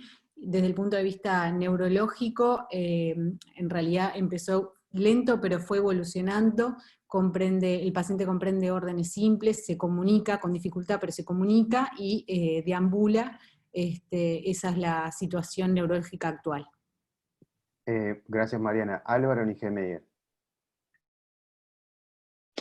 Bueno, aprovecho un poco a meter acá el concepto de que el Uruguay está en una omisión con este tipo de pacientes, que ya está demostrado, y es indicación clase 1, hacer hipotermia, o por lo menos eutermia en las primeras 24 horas. Estos pacientes con paro NFB, que salen ventilados, se benefician enormemente de dos cosas, o de tres diría. Una es en las primeras 24 horas hacer una hipotermia leve a 35 o 36 grados, que es algo fácil de hacer, se induce un coma con un goteo de propofol y bueno, después hay dispositivos complejos, pero también se puede utilizar cualquier manta de hipotermia, y control de temperatura rectal. Lo otro es el control estricto de la glicemia, Y lo otro que, bueno, que no parece el caso, pero bueno, si uno fuera la generalidad de los paros, la otra indicación es hacer un cateterismo y abrir una arteria si se encuentra cerrada. Que en esta tercera yo no le hubiera hecho un cateterismo porque el diagnóstico venía muy claro para otra etiología y por el contexto clínico. Pero sí estamos en omisión, ningún centro de salud hasta ahora ha hecho hipotermia controlada posparo. Es sencillo, ya tuvimos un Ateneo con los colegas españoles, y creo que es una buena oportunidad de pensar en implementarlo en el centro cardiovascular. Álvaro, otra cosa que me parece que está bueno recalcar es que este es un muchacho de 18 años que estuvo una internación en CTI prolongada, disfunción neurológica, dificultad de destete por ese motivo que Mariana nos está diciendo, en el que la restitución ad íntegrum no ocurrió hasta ahora, por lo menos, o eso entendí. Entonces, creo que si estaban jugando al fútbol en la canchita, en una cancha, la que fuera, y el tiempo a la desfibrilación inicial fue de 15 minutos, y es difícil de bajarlo, porque en algún lugar empiezan las distancias, ¿no? Entonces, no puede haber un desfibrilador, quizá debería, pero desde el punto de vista filosófico, quizá no desde el punto de vista de política de salud, en cada cancha sería interesante, pero en cada partido, en cada cancha, parece muy difícil. Pero el valor de quien presencia el paro y empieza la reanimación y realiza un masaje cardíaco efectivo, o sea, la reanimación básica es fundamental. El valor del bystander creo que no puede ser más destacado, independientemente de que haya sido hecho a la perfección en este caso o no estoy hablando de eso. Digo que antes de la desfibrilación hay un tiempo de injuria encefálica que hay que tratar de minimizar con todas las limitaciones que vos mismo dijiste de la magnitud del gasto obtenible por el masaje adecuado, lo que fuera, pero hagámoslo bien, y como creo que vos sos uno de los representantes más conspicuos de la educación en el paro, en el soporte vital básico, me parece que eso no puede ser más destacado, porque después pasan estas cosas que capaz que no eran prevenibles, no sé si lo era o no lo era, pero el concepto tiene que estar. Mariana, el problema entonces es qué hacer ahora con el paciente. Bien, el paciente desde el punto de vista cardiovascular se mantuvo estable, sin arritmias, nunca fue un problema. Se decidió implantar un cardiodefibrilador en prevención secundaria. El procedimiento fue sin complicaciones. Tiene pendiente realizar resonancia nuclear magnética, que bueno, al haberse implantado el cardiodefibrilador se va a diferir un poco por seguridad. ¿Puedo preguntar a todos y a los expertos en imagen qué agrega una resonancia magnética en este caso en especial? Gabriel, Lucía, Arturo, bueno, quien quiera empiezo contestar. yo y Arturo y Lucía, y están todos los gurises, están Mariana también. Quien guste. A mí me parece que en este paciente agregaría información. El diagnóstico me parece que es claro, para empezar, que es hipertrofia aislada del músculo papilar. Agregaría dos cosas. Si a ese fenotipo de hipertrofia aislada se le agrega agrega tres cosas, en mi opinión. Se le agrega un fenotipo de miocardiopatía hipertrófica, que muchas veces, a mí me preocupa mucho la pared inferoseptal, media, que no la vemos en el ecocardiograma, y muchas veces esa vuelta, o la vemos, pero es muy difícil a veces, y esa vuelta en espiral que pega la miocardiopatía hipertrófica, entonces tal vez estaremos hablando de un fenotipo no compartido de miocardiopatía hipertrófica.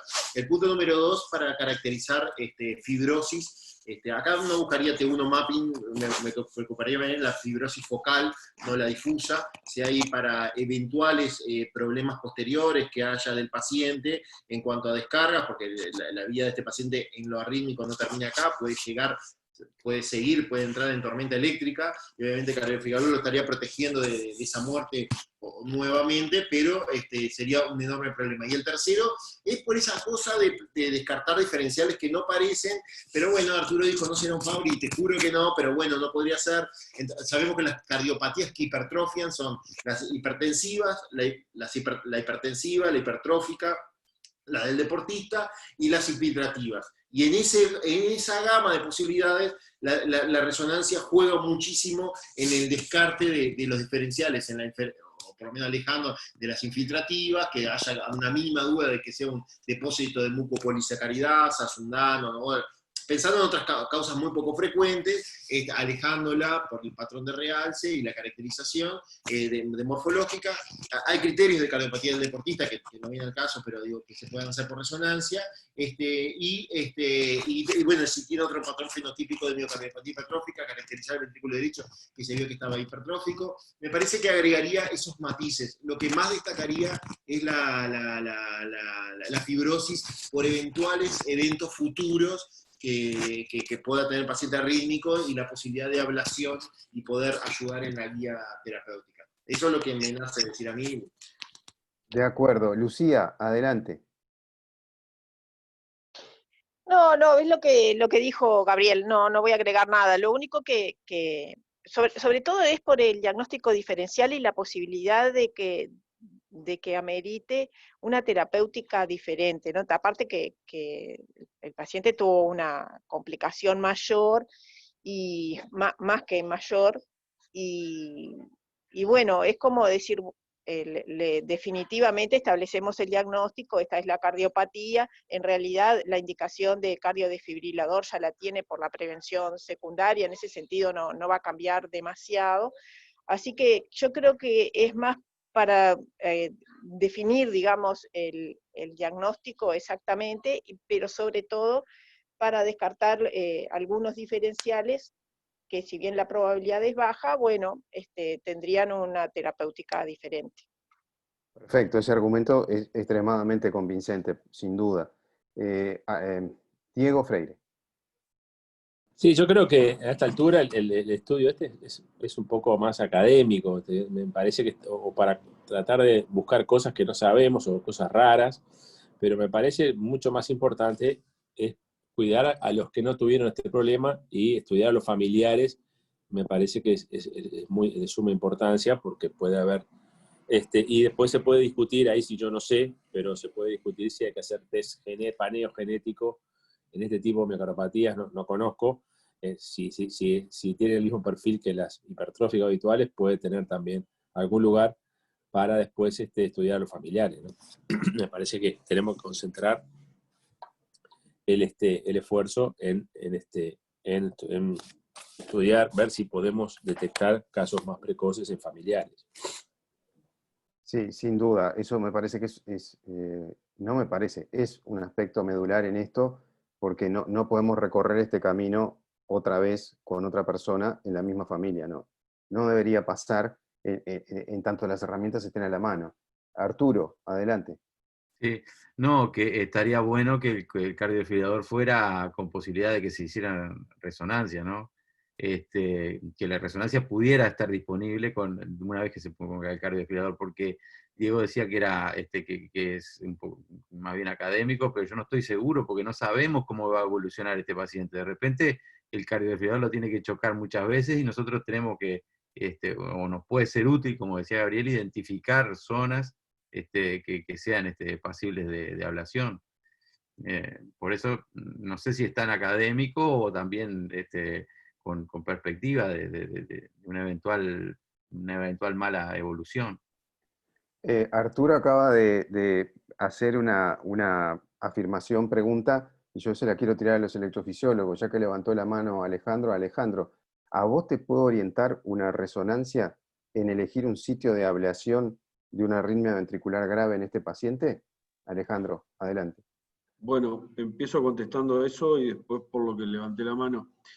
Como quieras. A ver, si la arritmia que nosotros en el desfibrilador detectamos es una taquicardia ventricular monomórfica, sí. Digamos, si registramos lo que tuvimos en el DEA, que no necesariamente es lo que ocurre, que arranca con fibrilación ventricular, en realidad no es un paciente que en principio sea candidato a ablación de nada, ¿no? Yo creo que sí está bien hacerle la resonancia, incluso hubiera estado bueno poder haber hecho antes de poner el desfibrilador, porque honestamente, y creo que un poco a todos, nos quedan alguna duda diagnóstica, porque es un caso muy particular de miocardiopatía hipertrófica supeditado a los músculos papilares en un chico que sabemos que es un deportista regular, con algún elemento de la repolarización precoz, que también nos genera dudas. Yo creo que se beneficia de la resonancia para terminar afinar el diagnóstico y también de realizar un estudio genético. Porque, a ver, en realidad el manejo de él sustancialmente no va a cambiar, y de hecho se implantó sin todo esto, pero sí lo de los familiares. Es distinto si nosotros concluimos que es una miocardiopatía hipertrófica bien definida, con lo cual nosotros vamos a hacer un seguimiento esencialmente ecocardiográfico de sus hermanos, o al final termina siendo otra cosa, ¿no? Termina siendo otro tipo de arritmias en cuya base genética ya no tenemos que orientar para instaurar medidas, por ejemplo, de prohibir realizar ejercicio. Entonces, las dos cosas en esta situación que hay dudas diagnósticas lo indicaría. Perfecto, gracias Alejandro. Freire, doctor Diego No, Freire. breve, que todo es ablacionable, pero en este caso particular está en el extremo de los menos, donde la ablación puede aportar lo menos. Este es un caso donde hay una FB, en una cardiopatía estructural, y bueno, puede haber alguna indicación en algún momento, pero no es un fundamento en este caso en particular que la resonancia nos va a dar información. Además, capaz que la ablación la vamos a hacer entre 2 años, no sé, en caso de que haya una FB refractaria al tratamiento, no sé. No se me ocurre cuál puede ser la indicación. Se me ocurren algunas, pero son muy raras y muy dificultosas, y en el caso de ser necesario, y no creo que sea este caso tampoco, la resonancia no la haríamos previo, no ahora, porque el sustrato es seguramente dinámico. Llegado el momento te llamaremos, Diego. Sí, Álvaro. pero mejor que no me llamen. Bueno, hasta que te recuperes. Álvaro Rivara. Ni cuando me recupere. Gracias. Porque este caso no es de los más ablacionables. Perfecto. Álvaro Rivara. Bajo la mano. No, se la bajé yo la mano, pero bueno. Mariana, ¿tenemos más información o revisión? Bien. En realidad, una última información. Sí. Por inquietud, fuimos a realizar un strain, ya que no contamos con la resonancia, va a demorar un poquito. Y bueno, a grandes rasgos es un strain que es por demás normal, si bien tiene un poquito de leve, pero en los segmentos basales es bastante inespecífico. Ahí ven el lateral y posterior, pero mínimo, pero es por lo demás normal. El strain global longitudinal es aproximadamente menos 21, o sea que es un strain normal. Perfecto. Gustavo, Gabriel. Sí, Gabriel. Me parece muy importante, relevante el strain en este paciente y no hay que minimizarlo. El strain aleja muchísimas posibilidades de infiltrativas en este paciente, que había como fantasma. Y me parece que reafirma que probablemente no hay gran componente de fibrosis y reafirma que probablemente tenga una miocardiopatía del músculo papilar, porque en general es el comportamiento de estas... De este tipo de miocardiopatía que existe, que está escrita, que es un tipo y que nos vamos a enfrentar, digo, a medida que lo hagamos diagnóstico. Así que me parece que el strain tiene bastante relevancia en este momento. Estoy totalmente de acuerdo contigo. Creo que debería ser parte de la evaluación de la función sistólica casi que de manera, no digo sistemática, pero pensar cuándo no hacerlo. Ahora, en este caso, viste que la duda te sigue quedando, ¿no? Entonces, baja la probabilidad quizá, pero el grupo parece que apoyó fuertemente el descarte de diagnósticos diferenciales por caracterización mediante resonancia, y bueno, me parece prudente, sobre todo por las consecuencias enormes y devastadoras que tuvo esto para el paciente y que podría tener para la familia, ¿no? Adelante, Mariana. Bien. Bueno, en realidad ahora un poco la revisión, hablar sobre la evaluación cardíaca predeportiva. Sabemos que la muerte súbita cardíaca asociada al deporte se define como muerte repentina que ocurre durante o poco después del ejercicio, el tiempo no está bien establecido, que es presenciado y que ocurre en un individuo que se reconoce como sano. Este evento es poco frecuente, pero es impactante. ¿Por qué? Porque las víctimas en realidad suelen ser personas jóvenes y aparentemente sanas, y aunque las muertes muchas veces quedan sin ser explicadas, una gran cantidad tiene enfermedad cardiovascular subyacente que es potencialmente detectable. ¿tá? La gran mayoría de las muertes súbitas cardíacas se deben a taquiarritmias malignas, generalmente taquicardia ventricular, o que generan FB o fibrilación ventricular, en personas que tienen trastornos arritmogénicos como la miocardiopatía hipertrófica, la displasia y canalopatías. Sabemos también que el entrenamiento físico intensivo y la participación en deportes competitivos puede favorecer la aparición de taquiarritmias ventriculares en personas que estén predispuestas. Es por esto en realidad que hay un gran interés en identificar precozmente las personas que están en riesgo para lo que en realidad una vez que se detecta se puede instaurar un tratamiento adecuado y se puede ajustar los niveles de intensidad de actividad física y así minimizar el riesgo de muerte súbita. Unas consideraciones sobre esto es que, bueno, hay sujetos que son sanos, que tienen adaptaciones cardiovasculares al deporte, que son difíciles de diferenciar, lo que se conoce como corazón de deportista. ¿tá? La incidencia de la muerte súbita en deportistas varía en distintos reportes, más o menos un estimativo promedio es 1 a 2 por cada 100.000 personas. ¿tá? Las causas que explican la muerte súbita en deportistas son diversas, varían de acuerdo a la población, como sabemos, de acuerdo también al grupo etario, a la etnia, y a los controles que se realizan en la valoración predeportiva. Las más comunes, como ya vimos, y en este caso la miocardiopatía hipertrófica, anomalías congénitas de las arterias coronarias, displasia ritmogénica, también en mayores de 35 años empieza a jugar la cardiopatía isquémica. Bien, con respecto a la miocardiopatía hipertrófica, recordar que es una de las afecciones más comunes en los deportistas jóvenes y es la causa más común de muerte súbita en deportistas en algunas series. La prevalencia de esta enfermedad es de 1 a 500, como sabemos, y genotípicamente los pacientes que tienen esta alteración a nivel genotípico pueden tener anomalías en el electrocardiograma, pero pueden no tener criterios imagenológicos de miocardiopatía hipertrófica.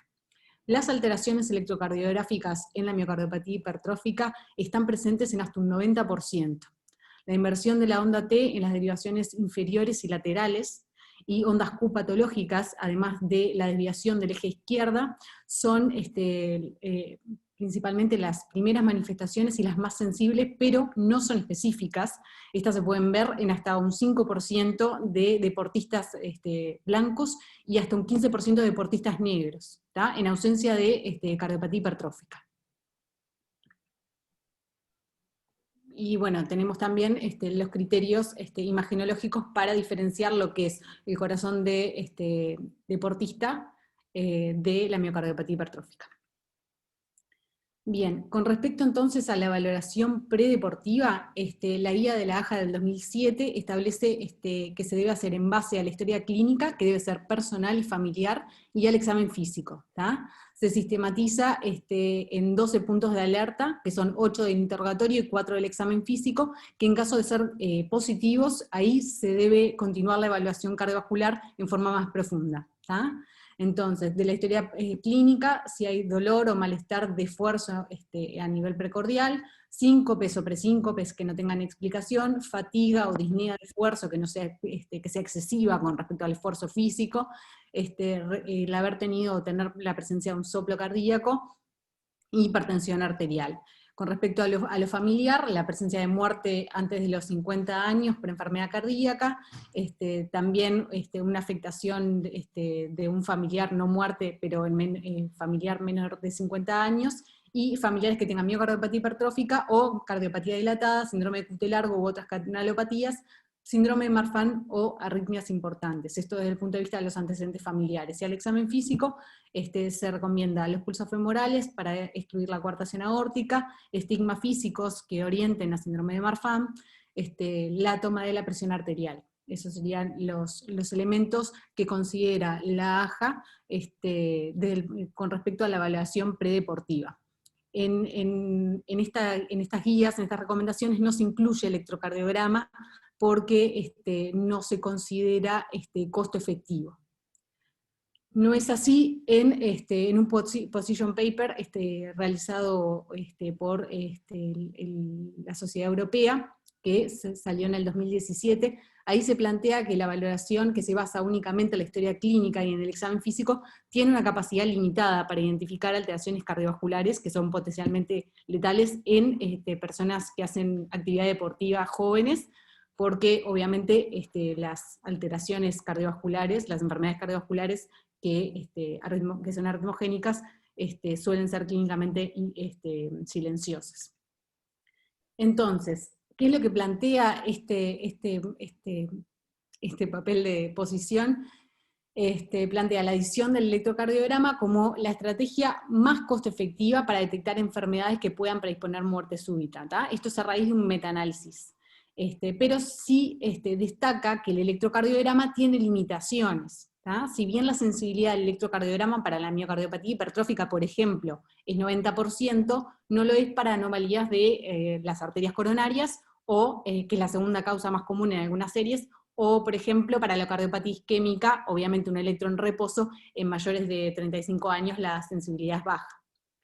Además de la miocardiopatía hipertrófica, sabemos que la miocardiopatía hipertrófica puede no hacerse evidente en el electro, en principio, y también que las canalopatías, su expresión en el electrocardiograma puede no ser constante. Entonces esas son todas limitaciones del electrocardiograma en la valoración. Por otro lado también están los falsos positivos, con respecto a, sobre todo en particular, en la valoración del electrocardiograma del deportista. Entonces, para esto se establece una valoración electrocardiográfica puntual con determinados criterios. Lo que se establece en esta guía son los criterios de Seattle, que los voy a enunciar porque, bueno, está bueno saber que hay determinados criterios que se van a aplicar para identificar un electrocardiograma en un deportista como anormal o como adaptación fisiológica, ¿sí? Entonces, la adaptación fisiológica sería bradicardia sinusal, mientras la frecuencia cardíaca sea mayor a 30 ciclos por minuto, la arritmia sinusal, un ritmo auricular ectópico, el ritmo de escape unional, un PR prolongado, bloqueo auriculoventricular de segundo grado MOVITS 1, también puede verse en los deportistas como adaptación fisiológica, el bloqueo incompleto de rama derecha, criterio de voltaje para hipertrofia ventricular izquierda aislado, la presencia de repolarización precoz y una elevación del segmento ST convexa con inversión de la onda T de B1 a B4 en individuos de raza negra. ¿Sí? Estos son considerados adaptaciones fisiológicas. Como hallazgos anormales tenemos la inversión de la onda T mayor a 1 milímetro de B2 a B6, en D2 a BF, si bien se excluye el D3, y D1 y ABL, un infradesnivel del ST mayor a 0,5, ondas Q patológicas, bloqueo completo de rama izquierda, trastornos de la conducción intraventricular, con un QRS mayor a 140 milisegundos, desviación del eje izquierda, agrandamiento de auricular izquierdo, hipertrofia ventricular derecha, preexcitación en el electro, QT largo, que se establece un punto de corte de más de 470 milisegundos para hombres y más de 480 para mujeres, QT corto, menor o igual a 320 milisegundos, patrón electrocardiográfico de Brugada, arritmias auriculares y ventriculares, cualquiera sea, y extrasistolía ventricular mayor o igual a 2 extrasístoles en 10 segundos. Estos son los que los criterios de Seattle considera como hallazgos anormales y que requieren más valoración. En este estudio realizado en 2014 en Reino Unido, el cometido fue revisar estos criterios electrocardiográficos para incluir también individuos de raza negra, y se vio que el refinamiento de estos criterios tenía potencial de reducir la carga de falsos positivos en los atletas, en particular los de raza negra, que tienen mayor riesgo relativo de muerte súbita relacionada al ejercicio por miocardiopatía hipertrófica, así como también se vio este beneficio en los atletas blancos sin comprometer la sensibilidad.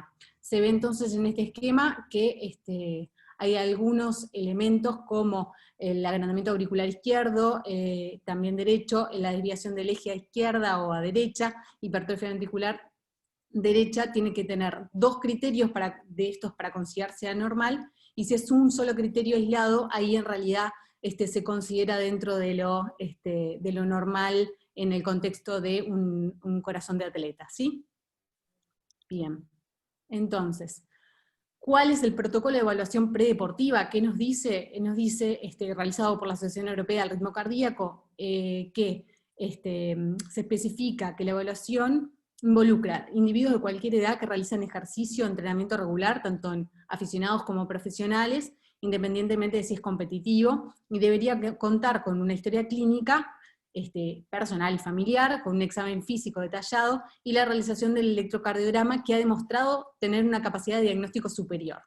Con respecto al ecocardiograma, o a estudios de imágenes, se plantea que no añade poder diagnóstico como técnica masiva y costo efectivo, sobre todo se hace hincapié en lo que es costo efectivo con respecto a la realización de rutina en el ecocardiograma. Por lo tanto, su papel no está del todo dilucidado, ¿sí? Sí se sabe que no es costo efectivo al día de hoy. De todas formas, esta guía recomienda reconocer las limitaciones del electro, y lo que recomienda también es la utilización de los criterios de Seattle para valoración del electrocardiograma en el deportista, como vimos, para disminuir los falsos positivos. Bien. Bueno, esto es con respecto a un trabajo recientemente publicado en la Revista Europea del Ritmo Cardíaco. Se comparó la prevalencia de enfermedades, hallazgos positivos y costos de dos estrategias de detección diferentes. Una historia clínica y un examen físico solo, como evaluación precompetitiva, o la adición a esto de un electrocardiograma en atletas universitarios de una de las divisiones de Estados Unidos. Y ahí lo que se evidenció fue que la historia clínica más el examen físico y la adición de un electrocardiograma era 6 veces más probable que detecte una afección cardiovascular asociada a la muerte súbita que si se hace sin el electrocardiograma. O sea que, en definitiva, la adición del electrocardiograma a la valoración predeportiva es costo efectiva. Bien, acá en realidad, a modo de ejemplo, están los protocolos de algunas de las sociedades deportivas, y en realidad, o sea, si bien lo que hablamos son sugerencias, cada una de ellas tiene sus propios protocolos de valoración predeportiva. Como ven, por ejemplo, la FIFA es un protocolo propio, y tiene examen físico, historia clínica, electrocardiograma y un ecocardiograma a todos los jugadores, ¿sí? Si vemos por otro lado, por ejemplo, la NBA no tiene el ecocardiograma como la evaluación de rutina. Bien, entonces, ¿dónde estamos nosotros en nuestro país? Bueno, hay un decreto del Poder Ejecutivo con el Ministerio de Salud Pública de septiembre del 2017, en el que se establece el carnet de salud con las consideraciones del carnet deportivo, ¿sí? El carnet deportivo tiene que renovarse, la vigencia es no menor de 2 años, ¿sí? Y se establece lo que es un deporte federado, que es el conjunto de actividades organizadas en todas las disciplinas que se realizan de forma competitiva, y bueno, en función de eso tenemos que el certificado médico deportivo, que incluye los adolescentes de 12 a 19 años, debe contar con un electrocardiograma. En realidad no debe contar, sino que se recomienda y se deja a criterio del médico la realización de un electrocardiograma. Con respecto al ecocardiograma, se recomienda realizar en la primera consulta, pero también se deja a criterio del médico, y se especifica que no está justificado su realización de rutina. Y la ergometría se recomienda también a criterio del médico para pesquisar arritmias y broncoespasmo inducido por el ejercicio. Esto con respecto al al certificado médico deportivo en las personas de 12 a 19 años. O sea, todo es recomendado. Con respecto al certificado médico deportivo en los mayores de 20 años, el electrocardiograma es opcional en la primera consulta y también se deja a criterio del médico. El ecocardiograma se recomienda a la primera consulta, pero también a criterio del médico, y la ergometría se recomienda a la primera consulta y es obligatoria en mayores de 35 años y o que tengan factores de riesgo o anomalías constatadas en el electrocardiograma o en el ecocardiograma. Esta sería como la única obligatoriedad que está consignada en el decreto. Bien, eso con respecto a los deportes, hay deportes específicos que tienen valoraciones particulares, los deportes de combate, los deportes motorizados como el automovilismo, el motociclismo, los deportes de larga duración como la maratón, todos estos tienen valoración por especialistas determinadas y detalladas. O sea que su valoración es un poco diferente y el certificado no dura más de un año. Es diferente del resto del carnet de los certificados de aptitud física predeportiva que no realizan estos ejercicios que están especificados acá. Bueno, en realidad era un poco eso, hablar de la valoración predeportiva, así que muchas gracias. Excelente, Mariana. Felicitaciones por la presentación, como siempre, extremadamente prolija, concisa y útil y ajustada al medio. Tengo una mano en alto, puede ser Alejandro Cuesta.